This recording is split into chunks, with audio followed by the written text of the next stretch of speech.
Sziasztok! Megnézzük, hogy mi újság a szeretet kedvessel, mit lehet róla tudni, mi van vele, gondol-e rátok, szeret-e benneteket, egyáltalán hogyan érez irántatok, úgyhogy ezzel kezdjük, hogy megnézzük, hogy mi van vele, hogyan él ő, milyen az élete. Jó? Úgyhogy azt szeretném akkor kérni, vagy arra szeretném kérni, hogy a lapokat, hogy ő hogy van most, mit lehet róla tudni, mit lehet az ő életéről tudni, általában a gondolatairól, mit tudhatunk meg.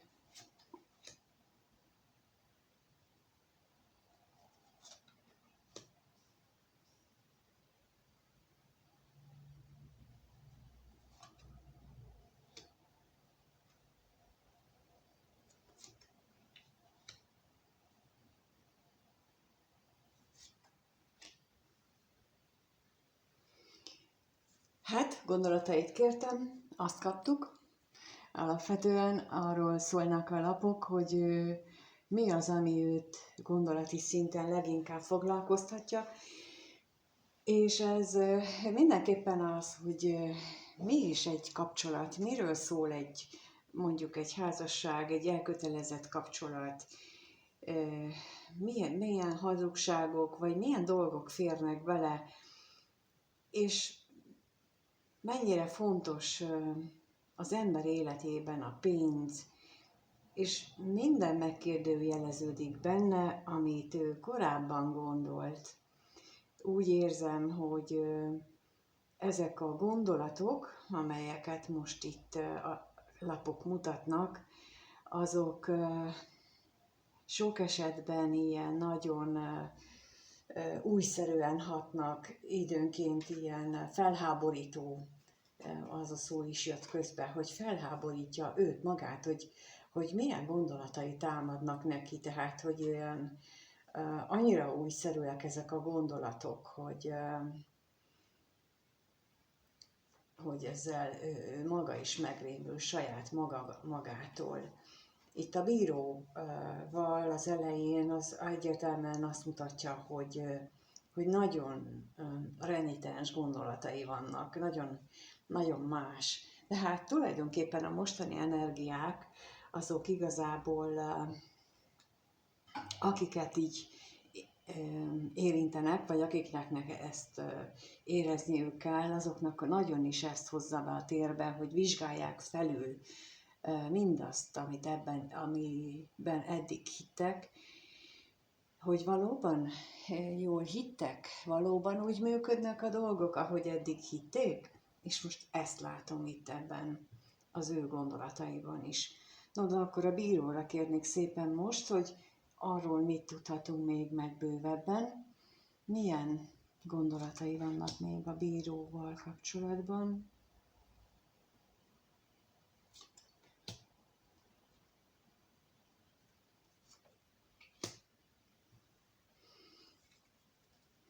Ami elbizonytalanítja még, az a félelem, ami a kiszámíthatatlansággal jár.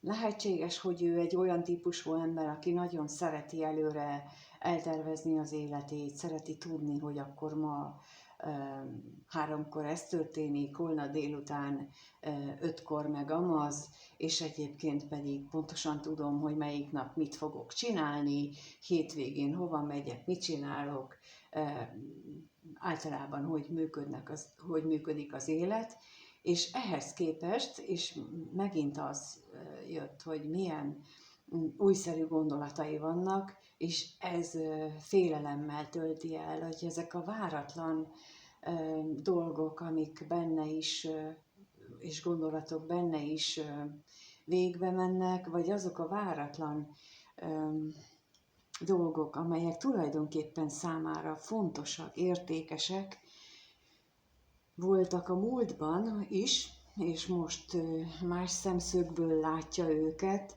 hogy ezek nagy félelmet keltenek benne. Na, és akkor megnézzük, hogy mit jelent itt a házasság a középső lapként, hogy arról mit tudhatunk meg itt a házassággal összefüggő gondolatainál.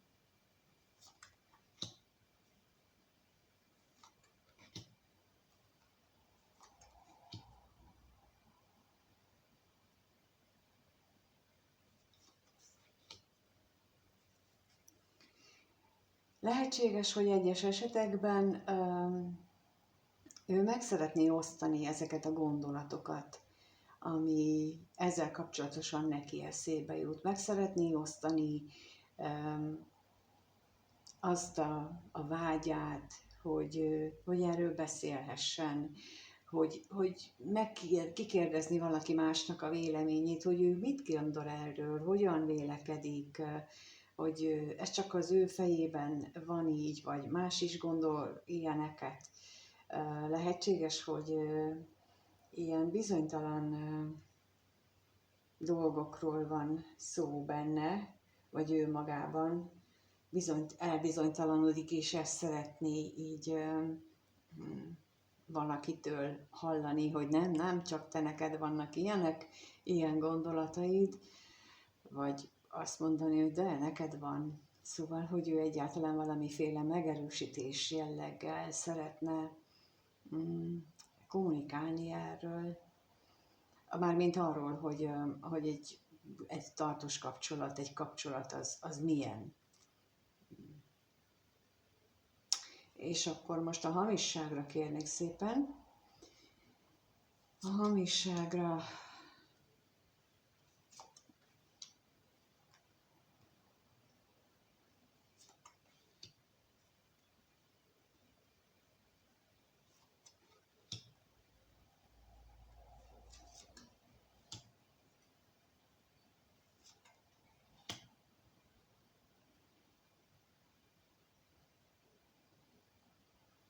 ahogy raktam közbe, az jött itt, hogy amin még gondolkodik, hogy mi az, amit az ember hajlandó beáldozni, vagy mire képes, mit áldoz be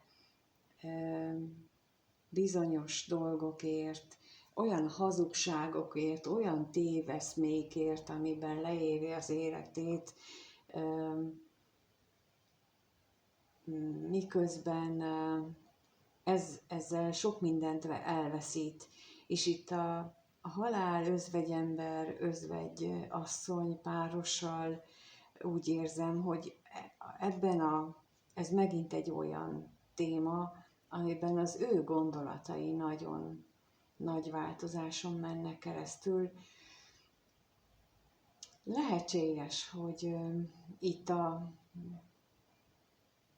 hogy általában véve szemléli egy párkapcsolatot, vagy lehet, hogy az ő meglévő kapcsolatát helyezte így górcső alá, és nézi nagyítóval, hogy akkor ez hogy volt, miért úgy volt, tényleg úgy kellett lenni, hol mit áldoztam be, és hogy ezeket nézegeti így végig, és ezt gondolja át. Jó, hát akkor megnézzük, hogy ebben neked van-e szereped, milyen szereped van, ha van, erről mit tudhatunk meg. Tehát az a szeretett személy, ez a szeretett kedves, ő hogyan gondol a nézőre? Milyen gondolatai vannak ennek a szeretett személynek a nézővel kapcsolatban?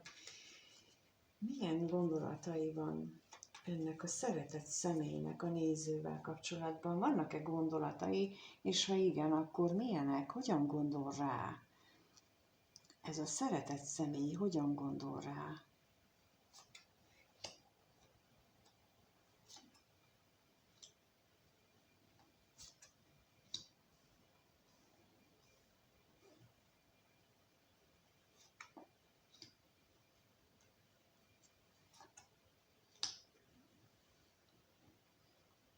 Nos, ez lehetséges az, hogy a kettőtök különválásával összefüggésben gondolja azt, hogy az egy elválás volt, az egy látszólagos, az nem ilyen nagyon végleges elválás,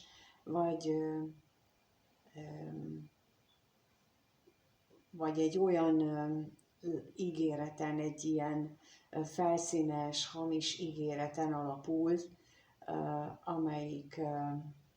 amelyik tulajdonképpen az idők próbáját nem állja ki, vagy pedig itt lehetséges, ha ő neki van egy jelenlegi kapcsolata, akkor azzal a kapcsolattal összefüggésben gondolja azt, hogy az a kapcsolat egy hamis ígéreten alapult, és ideje lenne mondjuk ezt az ígéretet, vagy ezt a mondást, vagy ezt az esküt, vagy ami elhangzott, azt felülbírálni, annak a megváltoztatásán gondolkodni, mert itt van valaki, aki így messziről figyeli ezt az egészet, aki lehetséges az ő jelenlegi társa, de lehet a környezetében olyan személy, aki figyelemmel kíséri az ő életét, sőt nem csak figyelemmel kíséri, hanem befolyással van, és lehet, hogy éppen felé hangzottak el ezek az ígéretek, ezek az elköteleződési mondatok, és ezeknek a megkérdőjelezésére ösztönzötte. Ha rád gondol, akkor azt érzi már hamisnak. No, de akkor kérnék szépen itt a házasságra. Veled kapcsolatos gondolataiban ez a házasságról mit tudhatunk meg még bővebben? Melyik vagy mit jelent ez, amit elmondtam azok közül?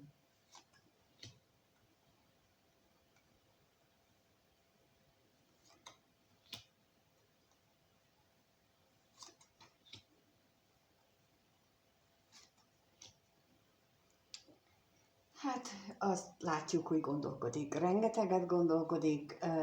Miközben raktam, akkor közben azok jöttek, hogy a sors kegyetlen tréfát játszik, vagy űz vele, ami állandóan elbizonytalanítja, állandóan új szemszögből akarja, hogy ránézzen a dolgokra, állandóan változtatáson, vagy újraértelmezésen kell neki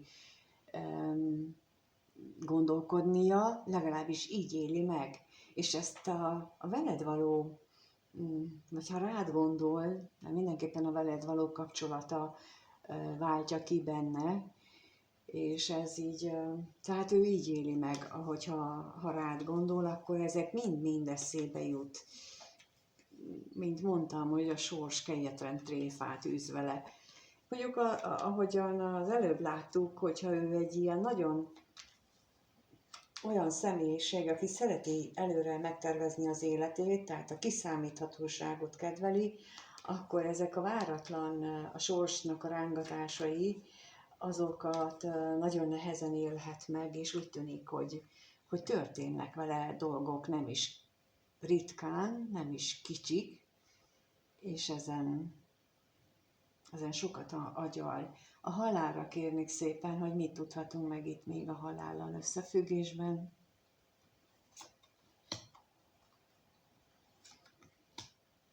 Ha rád gondol, lehetséges, hogy ő úgy gondolta, amennyiben az az eset érvényes, hogy a ti különválásotok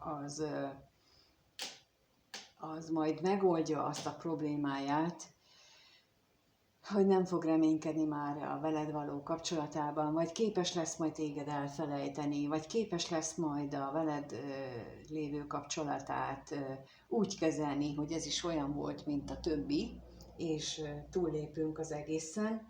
Ugyanakkor pedig azt mutatják itt a lapok, hogy nem, lehetséges, hogy ez az, ami őt elindította azon az úton, hogy ő másképp lássa, és itt a sors kegyetlen játékát élje meg. Tehát, hogy amilyen szándékkal mondjuk a különvállásotok megtörtént, az nem jött be neki. Mert hogy úgy éli meg, hogy az élet közbeszólt, és valami mást akar tőle, és nem tudta azt megvalósítani, hogy akkor maga mögött hagyja a kettőtök kapcsolatát. És akkor a hamisságra kérnék szépen, hogy erről mit tudhatunk meg a hamisság.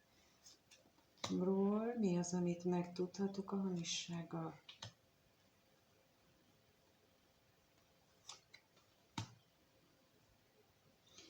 Nagyon nehezen éli meg azt, hogy úgy tűnik, hogy itt egyes esetekben anyagi nehézségek vagy anyagi akadályok is felmerülnek kettőtök között, és lelki akadályok is.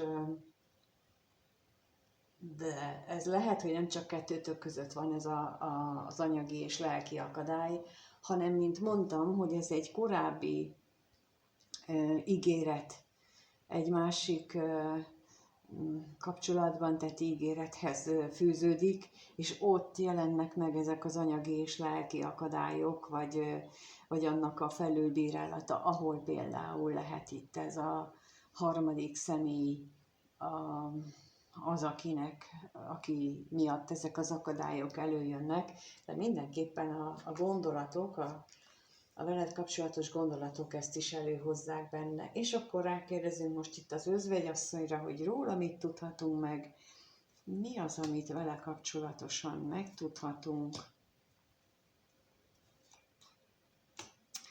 Hát igen, lehetséges, hogy ő egy olyan társ, aki mondjuk a gyermekei anyja, lehetséges egy olyan társ, akivel a múltban már egészen fiatalon ismerkedtek meg, és még mindig valamilyen befolyással, hatással van az életére, mert itt azt mutatják a lapok, hogy ő ide nagyon kötődik, hogy ő itt még nagyon itt van a gondolati szinten, és lehet, hogy pontosan ez az, amit itt mondok, hogy ez itt kezdi megváltoztatni azokat a nézeteit, ami alapján ezeket az ígéreteket tette ezzel a személlyel összefüggésben, vagy ennek a személynek, viszont ez még nagyon nincs összhangban azzal ezek az új gondolatok, ahogyan ő még ezt megéli, ezt a kapcsolatot. Mert azt a kapcsolatot úgy látszik, hogy ő neki az egy stabil pontot jelent, az a személy is egy stabil pontot jelenthet, ami a múltjához köti, ami, mint mondtam, tehát, hogy ő neki nagyon fontos a kiszámíthatóság, ez a komfortzónája, ezek a szokásai, amihez ő pillanatnyilag még ragaszkodik. No, hát sok minden felé elkalandozik az ő gondolata, amikor te eszébe jutsz, de akkor megnézzük azt, hogy egyébként hogyan érez irántad. Ez a szeretett személy, ez a kedves, ő hogyan érez a néző iránt, milyen érzései vannak iránta ennek a személynek. És lássuk, milyen érzései vannak neki.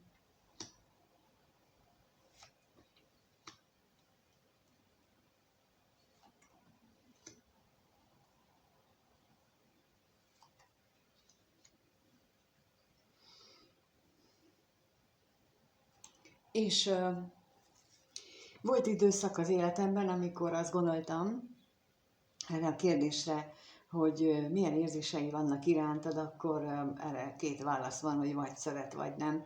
De ez egy nagyon sekélyes, nagyon kis, szűklátókörű válasz, hogyha azt mondom, hogy hát most szeret, vagy nem szeret. Ez így sokkal összetettebb, amit itt most látunk. Azt látom, hogy az ő érzései nagyon-nagyon-nagyon megváltoztak egy korábbi időszakhoz képest, hogy mikorhoz azt ugye nem látom még egyelőre, csak azt, hogy elképesztő sebességgel változik, és gyökeresen, de teljesen. A reményei, a veled kapcsolatos reményei is úgy tűnik, mintha összefüggésbe hozná azzal, hogy mit él meg a belsejében, illetve mit gondol, vagy mit érez, hogy mi az isteni akarat veled kapcsolatosan.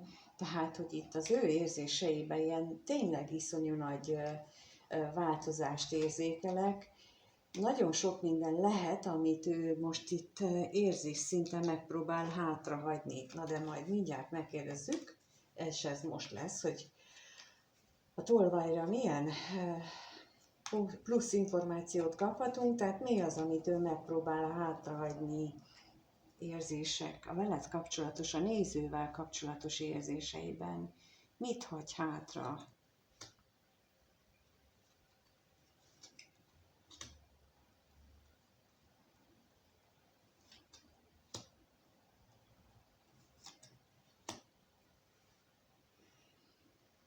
Hát itt azt mondanám, hogy a veled való találkozás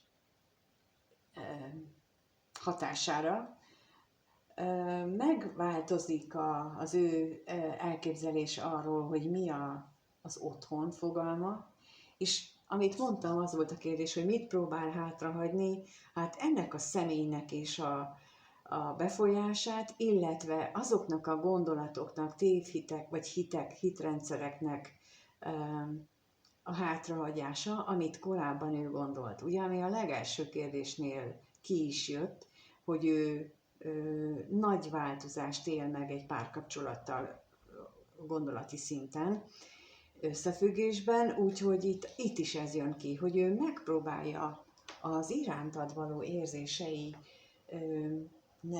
köszönhetően, vagy abból eredően hátrahagyni a korábbi érzésvilágát. És akkor kérnék szépen most itt az utazásra, hogy milyen változások, mert azok a konkrét változásokat jelölik, hogy ott mit tudhatunk meg arról, legalábbis nekem azt szokta mindig jelenteni, hogy valamilyen konkrét változás történik, mégpedig a nagyon mély lelki megélésében, és itt megint az jön ki, hogy a múltban számára elfogadott mély lelki hozzáállását változtatja meg folyamatosan. Tehát ez így napról napra változik. És a halálra kérnék szépen.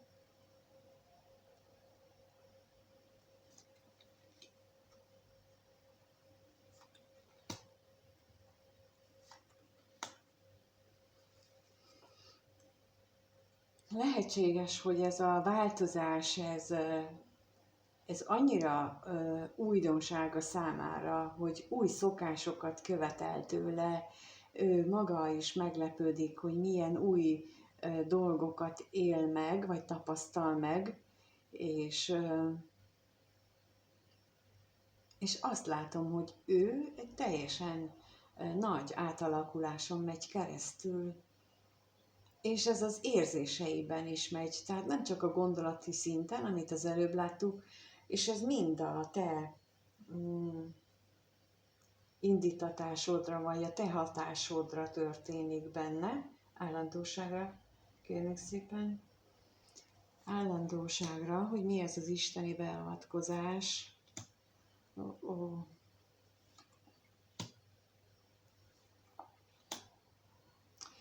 Hát igen, tehát hogy a mély szerelemnek az energiája jelenik meg az ő érzésvilágában, és győzi le azokat az ellenérveket, amelyeket ő korábban igaznak hitt, és ezt teszi úgy, hogy időnként azért önmagával is hát harcba keveredik, vagy küzdelembe keveredik, de amit biztos, már ugye az előbb kijöttél a gondolati szinten, mint számára legcsodálatosabb személy, és itt pedig ezek a mély érzések azok, amelyek őt felkavarják, és erre az elképesztő változásokra sarkalják.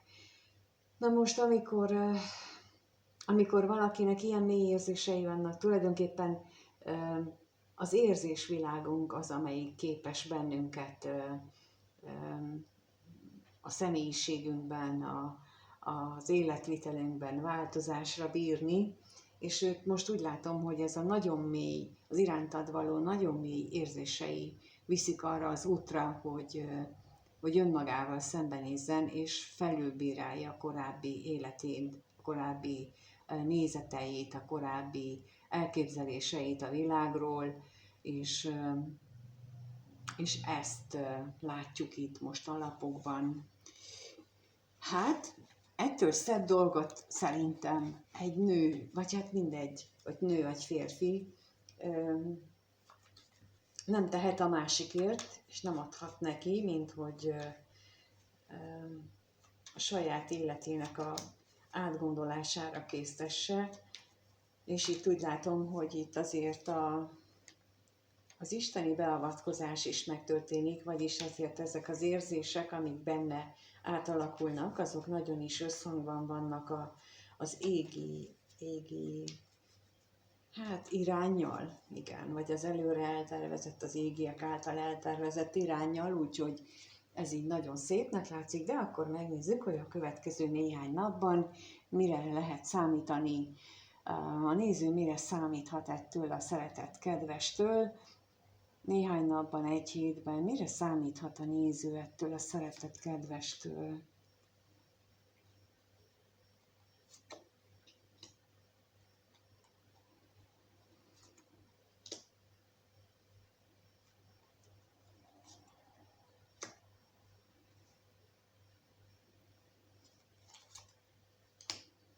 Úgy látom, hogy ő neki folytatódik ez a jelenlegi tendenciája.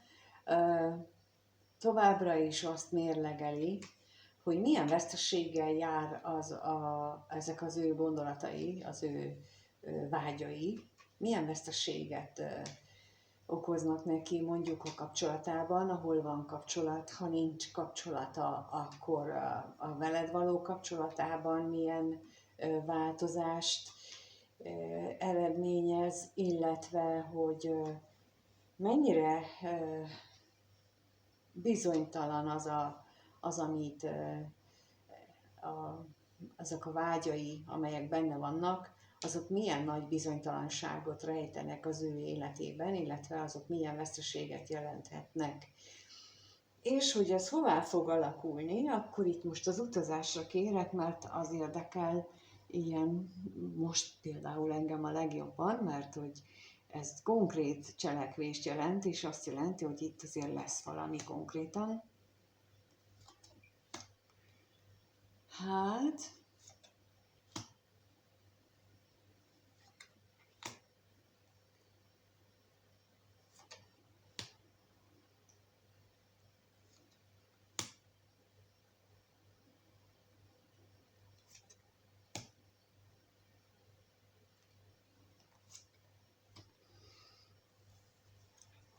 ami konkrétan jelent, az az, hogy nagy valószínűséggel fogtok beszélni, valószínűleg elég sokat, és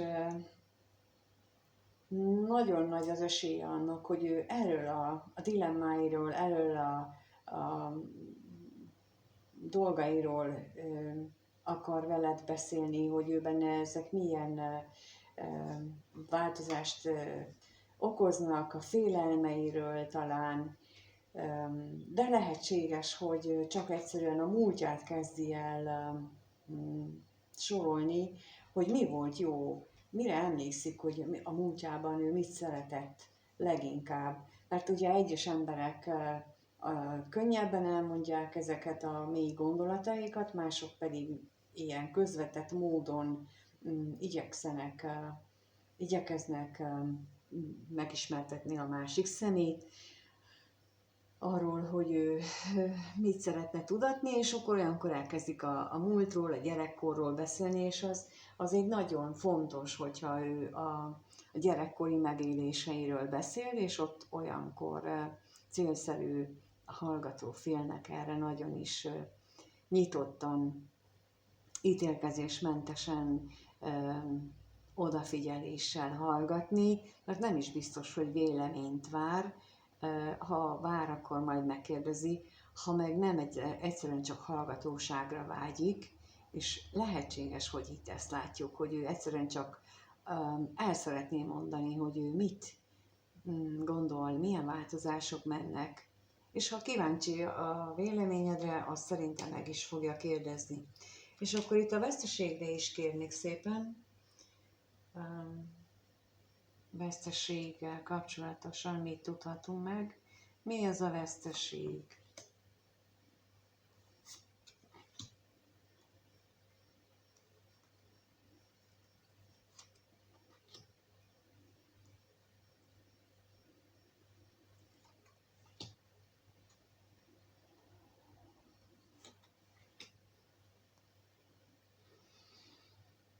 Lehetséges, hogy a távolság köztetek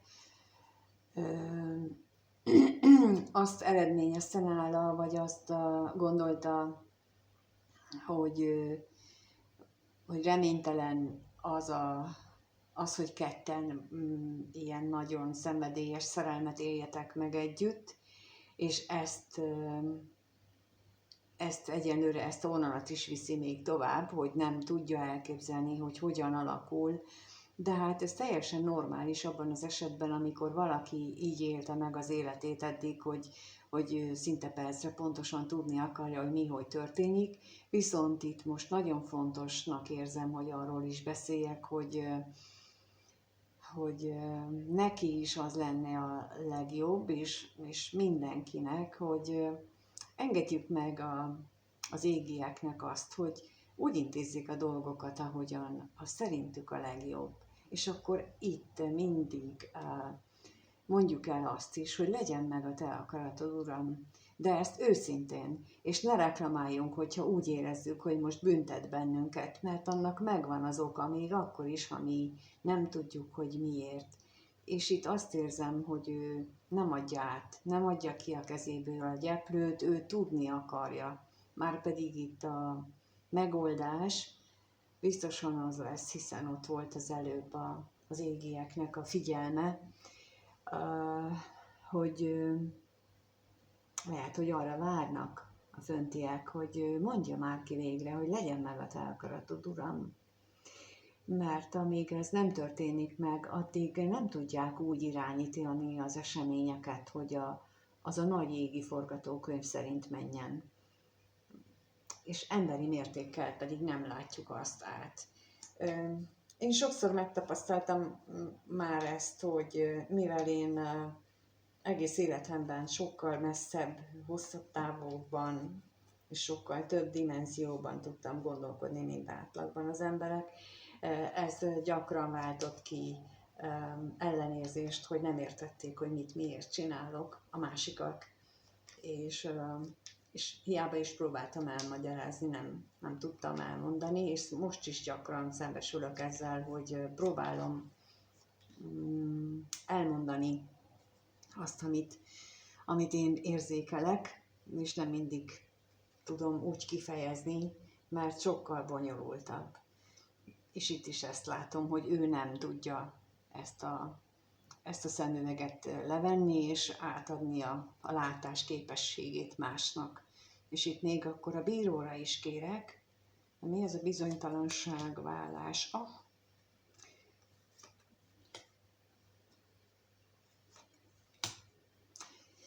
És itt azt látom, hogy ő kitartóan az égieket hibáztatja, hogy miért így történnek a dolgok, és miért nem úgy történnek, és ez arra reflektál, amit az előbb mondtam, hogy amikor nem úgy történnek a dolgok, ahogy mi emberi ésszel elfogadhatónak tartjuk, akkor elkezdünk reklamálni, pedig valójában mi vagyunk azok, akik nem jól látjuk. A magasabb szintekről mindent, az mi egész életünket sokkal-sokkal jobban át lehet látni, és ők tudják, és itt ebbe a gödörbe esett is ott van, és ott lesz még a következő néhány napban, egy hétben. Minden esetre, ha keres benneteket, akkor javaslom, hogy értő figyelemmel hallgassátok meg, még akkor is, ha mondjuk csak beszél, vagy ha minimálisat, vagy bármiről beszél, mert itt ennek a jövőt illetően nagyon nagy hatása lesz. Köszönöm szépen, hogyha itt voltatok, köszönöm, hogy megnézitek a videókat, és köszönöm, ha megírjátok a véleményeteket, különösen itt az égi közbeavatkozással összefüggésben. Kíváncsi vagyok, hogy ti hogy gondoljátok. Amennyiben egyénit szeretnétek, vagy úgy gondoljátok, hogy a ti életetekre is jó lenne tudni ezekről a dolgokról, akkor a lenti, vagy az elérhetőségem a leírásban megtaláljátok. És mindenkinek minden jót kívánok. Sziasztok!